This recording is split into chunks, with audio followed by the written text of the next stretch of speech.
Alberta Primetime with Michael Higgins. Welcome to Alberta Primetime. Ahead tonight, our politics panel on a move to mandatory citizenship markers. But first, back in the House of Commons. When will the Prime Minister match the grand promises with the real change Canadians need? I understand the Leader of the Opposition was busy. He missed the largest tax cut for 22 million Canadians. Mark Carney and Pierre squaring off in question period for the first time Monday. The Prime Minister under pressure with a budget on the way, and for the Conservative leader, a return to Parliament after claiming the Alberta riding of Battle River Crowfoot in a by-election. Joining us now, Sabrina Grover, a Liberal strategist and former Liberal candidate in Calgary Centre. Sabrina, good to see you. Welcome back. Thanks for having me. All right. Well, before we get to the start of the sitting, as we've just set up, a significant development today. Chrystia Freeland stepping down from cabinet, is said to be taking on a new role related to Ukraine. What do you see going down here? Well, I think there's obviously an interesting dynamic when you have former leadership candidates around the caucus table or around the cabinet table.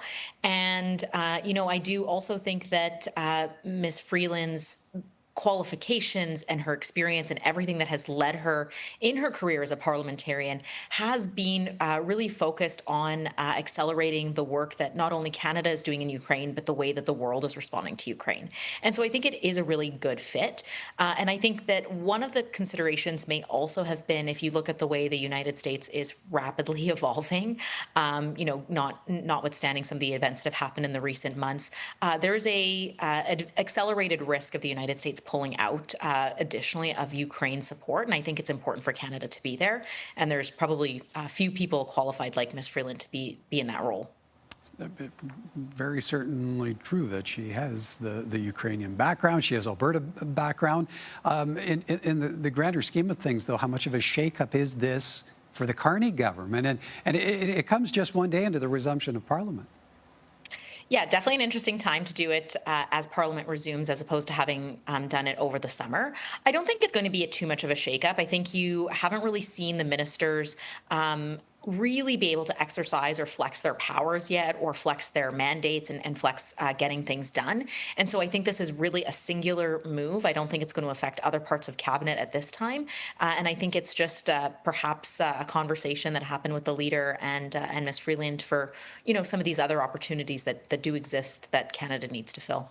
All right. On that note, let's shift gears then to the start of the sitting, the highly anticipated Carney-Poilievre showdown. Your takeaway from the tone, the tenor of the two-party leaders sparring for the first time? Well, if I think back to the fact that for the last 6 months of last year, we had basic gridlock and, toxicity in Parliament, I would say it was pretty jovial.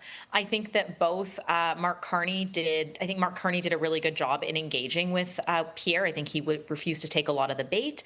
I think that he was able to, put forward the pretty significant plans that the government has implemented already. And I think on Mr. Poilievre's part, he showed a bit of graciousness with respect to the calling of the by-election. And I think that, he was really pretty lighthearted when it came to that first opening question.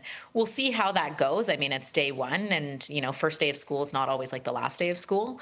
But I think that certainly it set the tone for potentially some collaboration to happen in the House as we look to the rest of session and the approval of a budget. Well, and I do want to pick up on that, because from the outside looking in, there sure seems to be a lot of alignment on policy across the aisle. To what degree do you see the Liberals and Conservatives actually working together this sitting?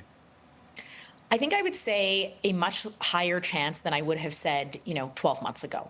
And a lot of that has to do with the fact that I think the Conservatives and Pierre Poilievre have lost a lot of their Conservative allies and voices across the country that normally you would see on the table with them, kind of like fighting back against Ottawa or pushing back against Ottawa. We don't have those voices anymore. So the Conservatives don't have necessarily other people that they can be relying on this message, right? We don't have Danielle Smith pushing back against Ottawa. She said she had a great meeting with Mark Carney, loves the major projects plan, even though there's not an Alberta project on the list. Doug Ford, we know, has been very cooperative. I mean, over the summer, they had campfires and s'mores. And even Scott Moe, who I would say is another significant critic, hasn't been actively pushing back. And so for the Conservatives, what's left, right? Can you continue to be negative, or do you want to actually demonstrate progress and move forward for Canadians? On that note, then, how high are the stakes for the PM where the budget is concerned? Because it's anticipated to come either later in October or maybe November. Yeah, certainly I think the deficit question where it comes to the budget is going to be big. I don't know how much more sticker shock Canadians can take, but I think what's really going to be important is how does that deficit correspond to an affordability challenge or crisis that's being felt by people on the ground. And so it'll be interesting to see what kind of actions the government might take to resolve some of those affordability challenges before we get to budget, because you don't want people to say, well, you know, my groceries now cost X amount more, and the government has this much more debt, and that means my kids are going to pay this much on interest. So I think that communications piece and even that policy piece is important to manage. All right, one more for you. Uncertainty around the ebb and flow of Trump tariff talks. Is that something that could derail the sitting from the government standpoint? Always. I think that you should consider Trump to be a potential derailment for the next 4 years, or how many ever years he gets to be president, I guess. I think that the tariff talks are going to continuously interrupt the way that Canada tries to do business. But I think Mark Carney and the government's approach to shoring up, domestic support. I think we saw that $5 billion strategic response fund last week. We saw additional supports for things in like canola and agriculture. Those are the kinds of pieces that will make a difference, that will hopefully prevent those shocks from being felt too deeply. Whereas I think when we came into, President Trump first sitting in February, a lot of it was dramatic and perhaps hard to manage, hard to predict. Then we're going into an election. We've got a bit of a steady flow now in Canada, and I think hopefully these policies will pull into place a bit more stability when it comes to how these tariffs will affect us. All right, we'll have to leave it there. Appreciate your time as always, Sabrina. Thank you. Thanks, Michael. Sabrina Grover is a Liberal strategist and a former Liberal candidate in Calgary Centre.